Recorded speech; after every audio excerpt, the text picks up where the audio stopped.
Saudari-saudaraku terkasih dalam Tuhan Yesus Kristus, selamat pagi dan berkah dalam.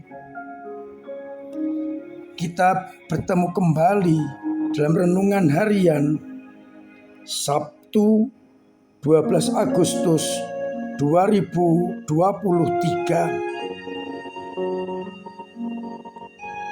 Seperti biasa, permenungan kita dasarkan pada bacaan Ekaristi hari ini yang dikutip dari kitab Ulangan bab 6 ayat 4 sampai 13,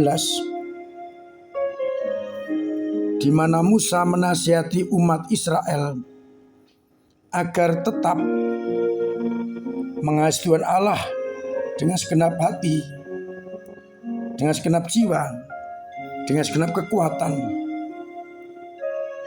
dan segala perintah-perintahnya harus diajarkan berulang-ulang kepada anak-anak dan cucu-cucu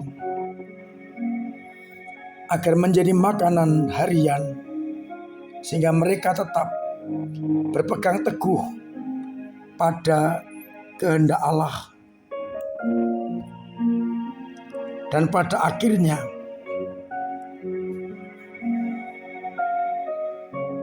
umat Israel akan mengalami sukacita. Sedangkan pada bacaan Injil dari Injil Matius bab 17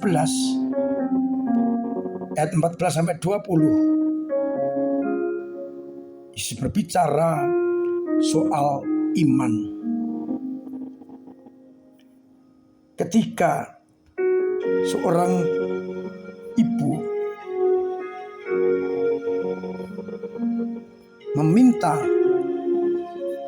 kepada Yesus agar menyembuhkan anaknya, dan ia telah meminta kepada para murid tetapi tidak berhasil, maka ditegurlah ibu itu karena tidak beriman. Hei kalian, angkatan yang tidak percaya dan sesat, berapa lama lagi aku harus tinggal di antara kalian? Berapa lama lagi harus bersabar?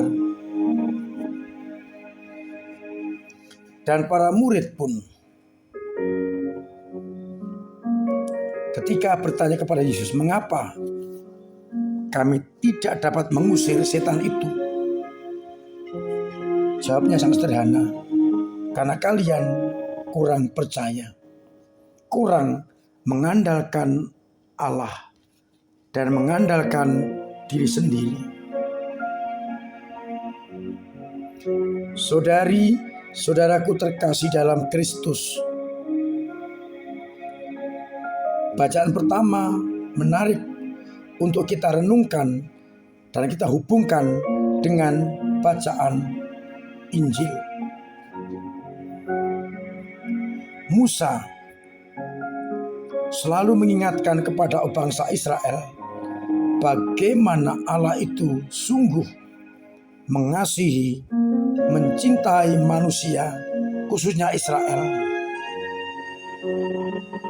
Dan untuk itu diberikanlah kepada mereka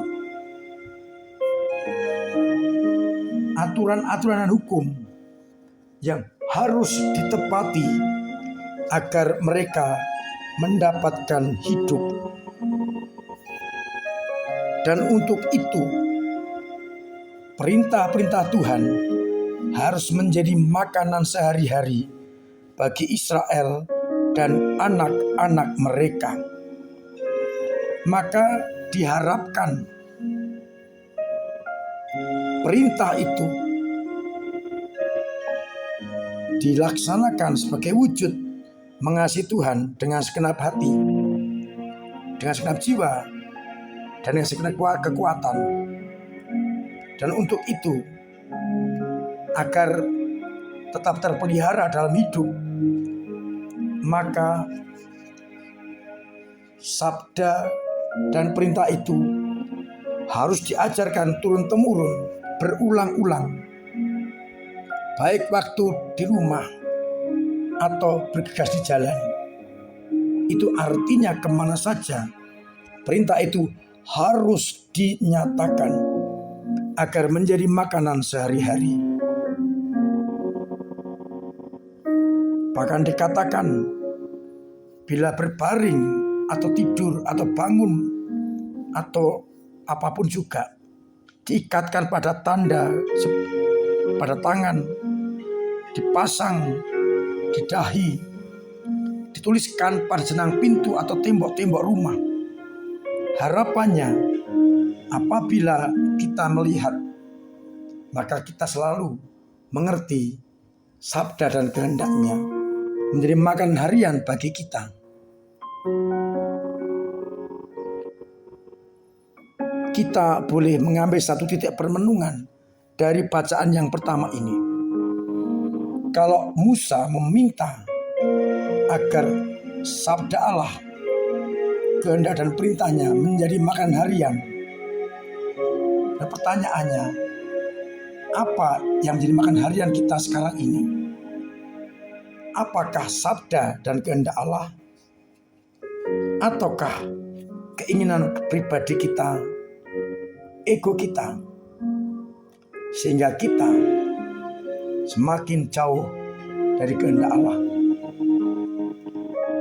Allah yang telah mencintai kita, hendaknya kita jawab dengan selalu berpegang pada kehendaknya.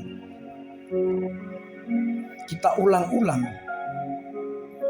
kita tempatkan di mana-mana sabda itu dan kehendaknya agar mudah dilihat oleh kaum keluarga kita, sehingga kita hanya mengerti, merenungkan, dan melaksanakan sabda itu. Pertanyaannya bisa kita tambah, di manakah sabda, kehendak, dan perintah Allah itu kita tempatkan?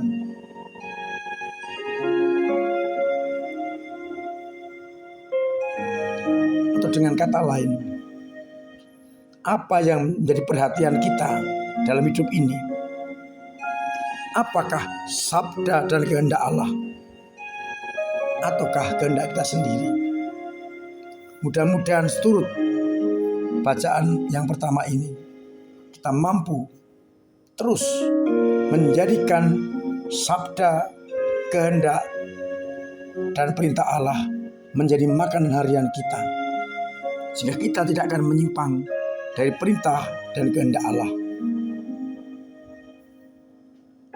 Dan hendaknya dengan itu semua kita semakin memiliki iman yang mendalam, yang berarti penyerahan total kepada Allah sendiri, bukan kepada dunia manusiawi atau kedagingan kita, sehingga kita akan semakin mampu untuk benar-benar beriman, yang berarti menyerahkan hidup total hanya kepada kehendak Allah. Dengan demikian, kita akan benar-benar mampu menjadi murid-murid Yesus yang juga menghadirkan karya nyata Yesus di tengah-tengah dunia ini. Mari kita jadikan sabda, kehendak, dan hukum Allah menjadi makanan harian kita. Kita tempatkan di mana-mana agar mudah kita lihat dan kita jalankan, dan kita sempurnakan dengan iman yang mendalam, penyerahan total hanya kepada Yesus, agar akhirnya kita dalam hidup ini menjadi perpanjangan tangan Allah. Tuhan memberkati kita sekalian. Amin. Marilah kita berdoa. Bapa yang penuh kasih, kami bersyukur karena sabda-Mu sungguh mengingatkan pada kami untuk tetap memelihara perintah dan kehendak-Mu. Kami tempatkan di mana-mana, terutama dalam hati kami, agar mudah kami ikuti, sehingga kami semakin pantas menjadi anak-anak-Mu. Semoga iman umat-Mu yang kering, yang lesu, Engkau siram, Engkau kuatkan, sehingga kami sungguh berani menjadikan perintah, sabda dan hukum-Mu menjadi yang utama dalam hidup kami, sehingga kami selalu meninggalkan ego-ego kami, kedagingan kami, keduniawian kami.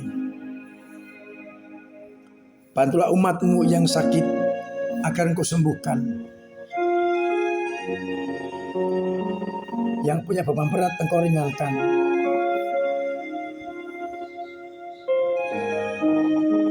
Yang punya persoalan Engkau urai. Dan yang kesulitan ekonomi Engkau bantu lewat sesamanya.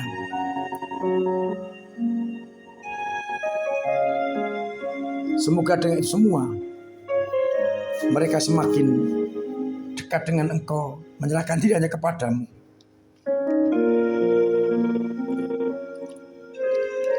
Untuk itu, sertai mereka dan bantu mereka dengan berkat-Mu sendiri, Bapa dan Putra dan Roh Kudus.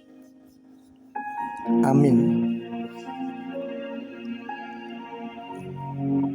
Saudara-saudaraku terkasih, tetap saya ingatkan, saya himbau, bahkan setengah saya wajibkan untuk tetap mematuhi protokol kesehatan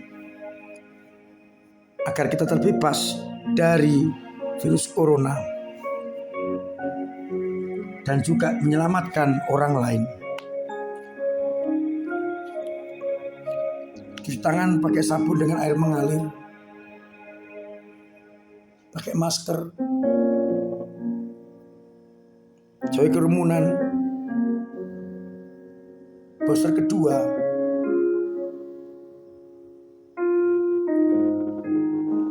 dan pola hidup sehat.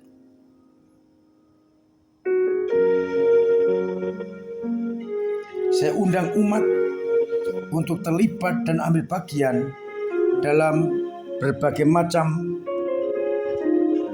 perlombaan atau pertandingan juga menyambut ulang tahun paroki 8 September. Juga kita selaraskan dengan lomba-lomba dalam rangka 17 Agustus. Saya ingatkan bahwa tanggal 17 Agustus akan mengadakan Ekaristi, dilanjutkan dengan upacara bendera di halaman gereja. Dan puncak ulang tahun paroki kita tanggal 8 September yang akan juga ditandai dengan penerimaan bagi teman-teman dari gereja lain. Beberapa orang dewasa dibaptis sebagai tanda gereja kita semakin dewasa dan berkembang.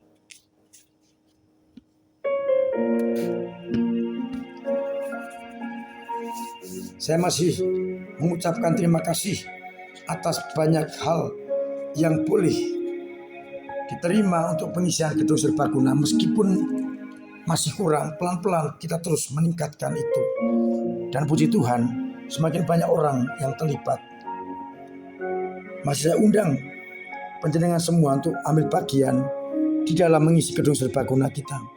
Mudah-mudahan dengan demikian segera terrealisasi dan dapat kita gunakan dengan lebih nyaman. Akhirnya saya mengucapkan selamat pagi, selamat merenungkan, salam sehat, Tuhan memberkati.